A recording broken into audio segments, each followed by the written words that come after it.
Kita tengok betul-betul, poster ni sebenarnya dibina guna 3 elemen asas je. Pertama, image grafik yang paling menonjol macam robot atau AI. Kedua, ikon-ikon kecil yang mewakili teknologi. Dan ketiga, sedikit teks untuk bagi penjelasan. Nah, gabungan 3 benda ni lah yang buat mesej dia jadi badu.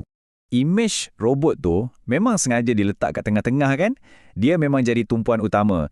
Ia melambangkan kecerdasan buatan atau AI yang boleh dikatakan nadi kepada IR 4.0. Lepas tu, simbol-simbol teknologi kat sekeliling dia tu lagi mengukuhkan mesej yang nak disampaikan.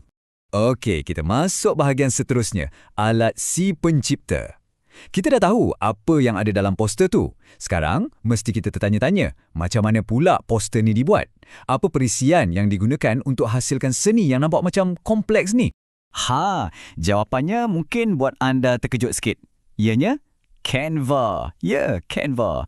Platform reka bentuk grafik yang popular tu, yang sesiapa pun boleh guna. Ini bukti paling jelas kan? Untuk sampaikan idea besar, kita tak semestinya perlukan alat yang canggih atau mahal. Bukan itu sahaja. Poster ini juga membawa mesej tentang pendidikan. Cuba bayangkan, potensi AI untuk merevolusikan cara kita belajar, menjadikan ilmu lebih mudah diakses dan lebih peribadi untuk setiap pelajar.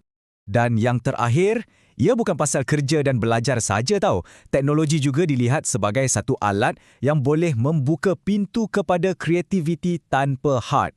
Ia bagi kita cara-cara baharu untuk mengekspresikan diri kita. Jadi, secara ringkasnya, inilah janji besar yang poster ini sampaikan. AI akan memudahkan hidup kita, ia akan membuka macam-macam peluang baharu dan ia akan membebaskan potensi kreatif kita. Memang satu visi yang sangat optimistik kan?